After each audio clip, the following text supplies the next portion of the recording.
Bonjour, dans une nouvelle vidéo pour le site être-humain.net. Donc c'est une vidéo de Que vivent nos relations TV. Il y a peu, à chaque fois je dis ça, Que vivent nos relations TV. S'il y en a qui ont la curiosité d'être allés voir, pour l'instant ils n'iront pas encore grand chose, mais bon, c'est en projet. On a fait quelques autres vidéos que seulement les miennes. Donc voilà, moi je continue d'associer à ce projet là de Web TV. Probablement que si les opportunités viennent, il y aura beaucoup d'autres choses que simplement mes vidéos à moi là-dessus. Mais en tout cas, je continue de vouloir m'associer à ce projet là. Voilà pourquoi je présente à chaque fois. Le thème d'aujourd'hui, c'est la phrase j'écoute mon ressenti. Voilà, donc c'est une phrase qui peut venir, que j'entends relativement souvent, qui peut venir dans plusieurs contextes. Ça peut être soit des contextes décisionnels, on dit non là je dois écouter mon ressenti, et donc ça devient une base pour prendre une décision et pour faire quelque chose plutôt qu'autre chose. Ça peut être un conseil, on va vous conseiller d'écouter votre ressenti parce que vous seriez trop dans le mental, ou vous seriez pas assez connecté à vous-même, ou vous seriez trop à penser à ce que les autres veulent, ou vous occuper de tas d'autres choses que votre ressenti, donc dans ce paradigme-là. Et donc voilà, je le dis toujours, à chaque fois je le dis, mais bon, je suis désolé, c'est comme ça, hein. Il y a de la pertinence derrière cette phrase, et puis il peut y avoir aussi un gros manque de conscience, voire carrément le contraire de ce que cette phrase, de ce à quoi cette phrase peut inviter, si on n'y met pas toute sa conscience. J'ai fait beaucoup de vidéos sur les émotions, sur la distinction entre les émotions, les sensations, le mental. J'ai fait aussi une vidéo, les toutes premières, je sais même pas si c'est pas la première ou la deuxième, un truc comme ça, vraiment pour distinguer, plutôt pour enrichir la dualité qu'on pose souvent entre le mental et le cœur, ou le mental et le ressenti, ou la tête et le cœur. Tous ces trucs-là, binaires donc, où dans certains milieux c'est la tête qui est bien, dans d'autres milieux c'est le cœur qui est bien, ça pose l'humain comme s'il avait que deux paramètres.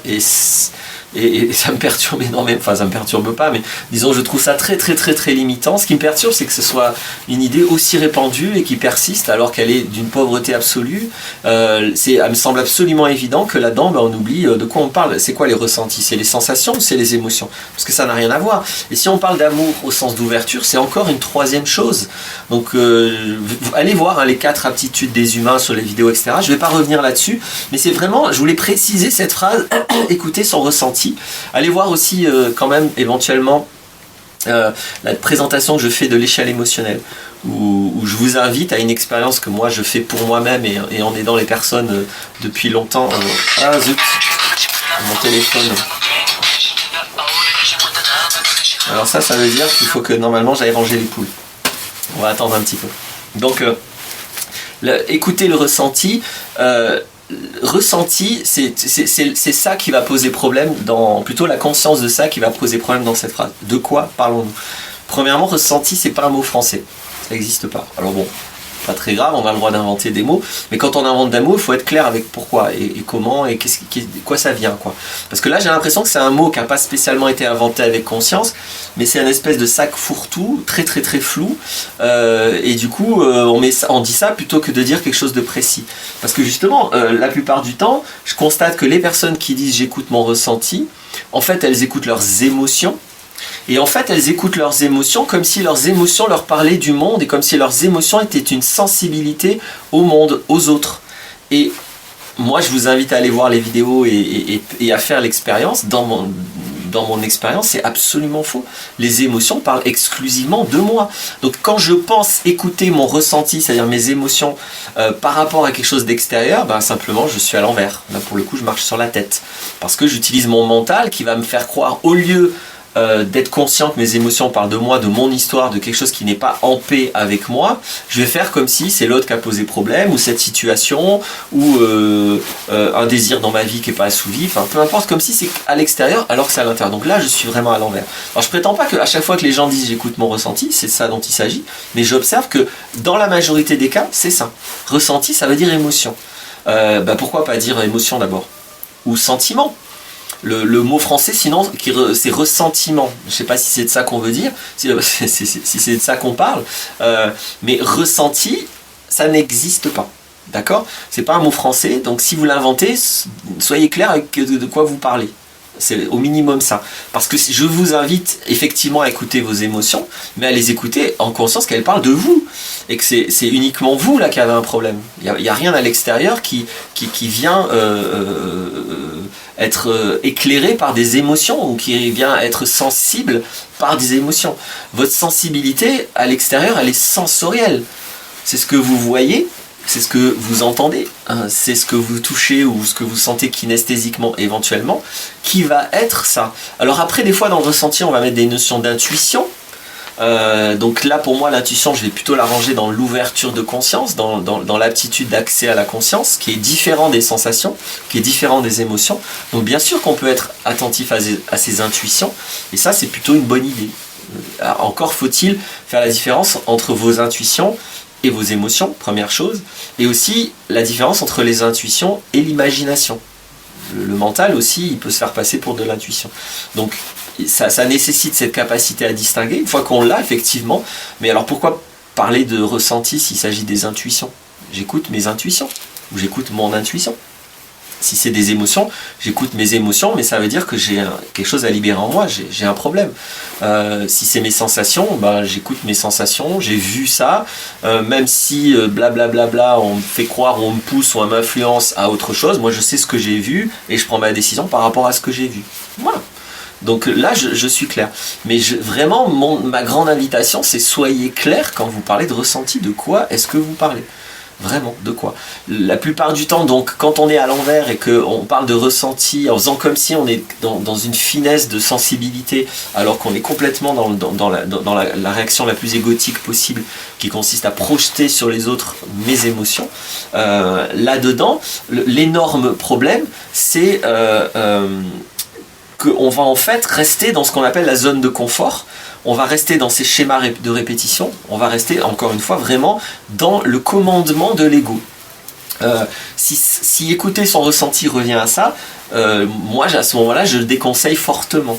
Hein, dans ce cas-là, pourquoi pas, si vous voulez rester une fois encore dans votre ego, rester dans vos problèmes, rester dans vos réflexes habituels, rester dans ce qu'on appelle votre zone de confort, parce que évidemment que écouter son ressenti, c'est-à-dire aller quand vous vous sentez bien, aller vers ça, ou quand vous vous sentez mal, ne pas y aller, ça va consister en fait à fuir toutes vos peurs, à vous rester fermé devant toutes vos colères. Comme si vos colères ont raison, vous écoutez votre ressenti, ça veut dire que votre colère a raison.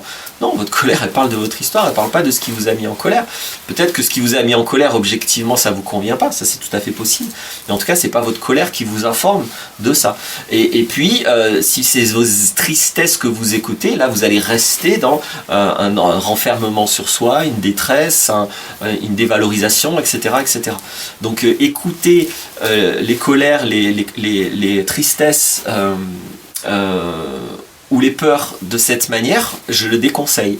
Après, évidemment, chacun fait exactement comme il a envie, mais je le déconseille pour les raisons suivantes. C'est-à-dire que vous allez juste rester dans votre zone de confort. Effectivement, quand je fuis ce qui me fait peur, bon, ben, j'ai plus peur. Quand je me coupe de tout ce qui me met en colère, bon, ben, je me sens plus en colère.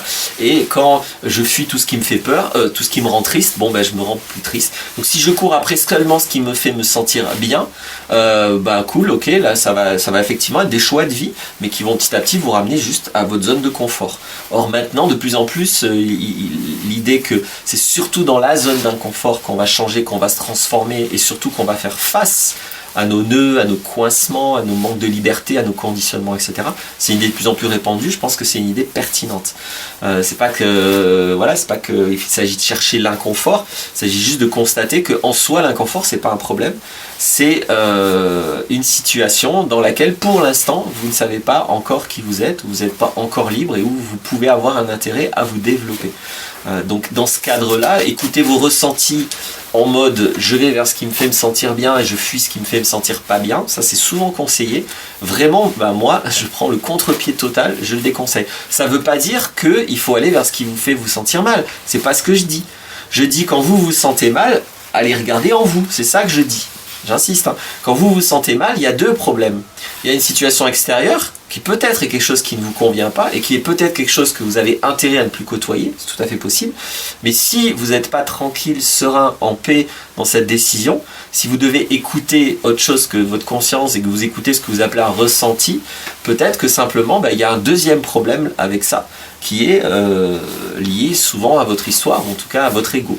Et ça peut aussi être une situation extérieure qui en fait vous conviendrait totalement, mais devant laquelle vous n'avez pas encore appris qui vous êtes, ou vous avez un vécu familial qui est trop à l'envers, qui est trop toxique pour une raison ou une autre, et du coup tout ce qui va être de l'ordre de l'amour, du respect, de la responsabilité, ça va vous faire flipper, parce que c'est pas votre habitude.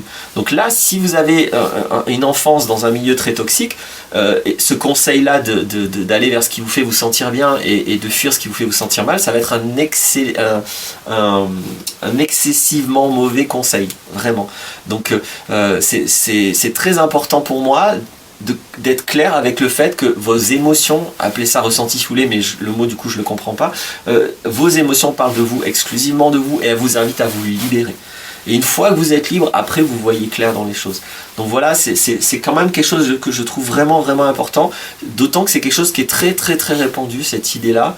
Et vous voyez, j'espère avoir réussi à déterminer pourquoi elle peut, encore une fois, j'y mets pas de morale, mais elle peut vous amener à des choix et à des pratiques de vie qui vont finalement être très enfermantes. Et bon, en général, c'est pas l'intention. Après, si c'est votre intention, continuez. Si c'est pas votre intention, réfléchissez-y à 2 fois, hein, ou même à 5 ou 6 fois. Voilà. Comme d'habitude, si c'est pas très clair, n'hésitez pas à poser des questions, commentaires. Je suis assez facile à contacter sinon. Voilà. Merci d'avoir écouté jusque-là. À bientôt.